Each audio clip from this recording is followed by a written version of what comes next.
On everybody, it's JetsCentral coming back with another video, and the New York Jets mandatory minicamp is finally here. After a really hectic offseason, whether you're talking about Adam Gase or the new uniforms or LeVeon Bell or the draft or whatever, whatever it is, the GM search, that's definitely been draining.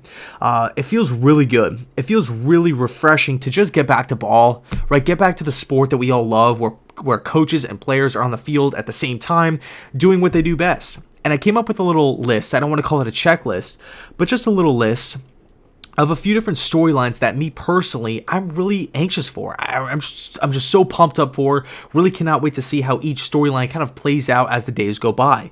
And please let me know down below in the comment section, what are you guys pumped up to see as we transition to this, part of the mandatory offseason program, because I really can't wait to see what you guys have to say as well. But because I know there's a bunch of different storylines. But yeah, let's get into it.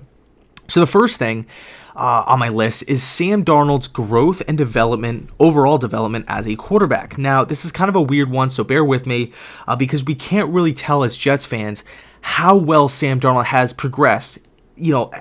We can't really fully gauge if he's made that jump from year 1 to 2 that like we saw Jared Goff and Carson Wentz make. There's numerous quarterbacks. Mitch Trubisky that makes a huge jump just as a huge jump from year 1 to 2 as far as mentally and physically understanding the game. Is the game slowing down? We can't really gauge that section of it just yet. Not until weeks 1, 2, 3, 4 into the actual NFL season. But what we can read is how well is Sam Darnold picking up the new offense? Is he being that vocal leader? Is he getting the ball out quickly? Does he know where to go with the football? Has his mechanics improved a little bit? Just is Sam Darnold a better version of himself? We can grade that. We can, just based off of optics, based off of things that we hear, things that we read. For people that can actually attend these camps, you can actually pick up on these different things. So Sam Darnold's development with this new Adam Gase, Dowell Loggins offense, is he progressing? Does he have a good grip, a good understanding of this offense under Adam Gase's guidance and tutelage? Because that's going to be key. That's going to be key to the season. Yes, the Jets went out there, they threw money at CJ Mosley, threw money at Jamison Crowder, LeVeon Bell, Brian Poole, whatever, drafted Quinn Williams, but Sam Darnold is the key for this Jets team. I have a lot of faith in this Jets defense. I think we're going to be a great defense, but this offense, it's still a little, it's up in the air. We don't really know how this offense is going to look, okay? But I'd like to think it's going to do well, but we don't really know for sure. So Sam Darnold's growth and development as a quarterback is, I guess, storyline number 1. Number 2, Le'Veon Bell's conditioning. Now, me personally, I think the whole offseason, everything that had to do with Le'Veon Bell skipping the voluntary section of the Jets camp, I thought that was overblown. But I still want to see how well or how good of a shape is Le'Veon right now. Is he actually better?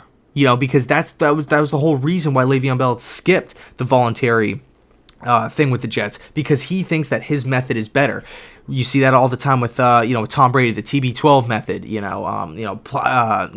loosening and lengthening the muscles, not so tight. He has his own way of doing his Tom Brady has his own workout routines, and Le'Veon Bell has the same thing, right? So how well is Le'Veon going to, or how good is he going to look when he, once he gets in camp? Is he going to be throwing up on the sidelines because he's not in shape, or is this guy going to be running laps around the Jets team because he is that much more ahead, or is he going to be kind of right on right on par with everybody else? So, and another thing too I want to mention about Le'Veon Bell before I move on.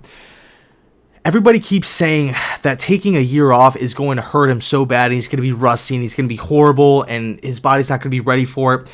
I actually disagree. I think that taking that year off is going to help Le'Veon so much so to where I think that Le'Veon Bell is, he's going to be the front runner to win Comeback Player of the Year.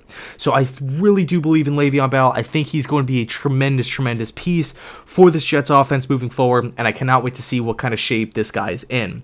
So storyline number 3, the rookies, right? We drafted our fair share of rookies. Granted, we didn't draft like 10 plus rookies like John Idzik or anything like that, but I feel like of the guys that we did pick, whether you're talking about Wesco from West Virginia, Quinn Williams, Ja'Kai Polite, Blessian Austin, all these different guys, the rookies are always a storyline. How well are these rookies progressing? Because you never know. I mean, the first couple, the high picks, yes, you obviously you want them to come in and do well and pick up the system and show something on the field and in the meeting rooms and whatnot. But for the later round guys, you never know. Are you going to land a Tom Brady? Are you going to land a Richard Sherman? Are you going to land a Josh Norman?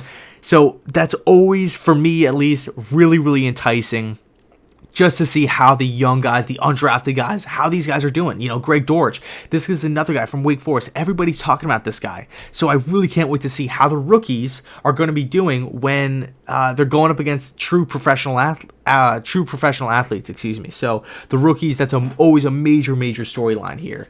So, and really the fourth storyline, even though it's not on a huge scale, but it's the cornerback battle.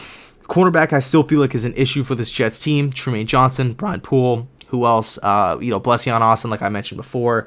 Derek Jones, Darryl Roberts. We have, I don't want to say a revolving door, but that we have a lot of spots open. Perry Nickerson, slot corner. Who's going to be playing slot corner? Is Trumaine Johnson going to solidify that number one spot moving forward? Because we're paying him a bunch of money. Who's going to be that number two corner across from Trumaine if he does win it? Is it going to be Roberts, the guy with experience? Is it going to be Derek Jones, the physical phenom that he is at Ole Miss? So the cornerback battle, that's definitely a storyline that I'm really, really pumped up for.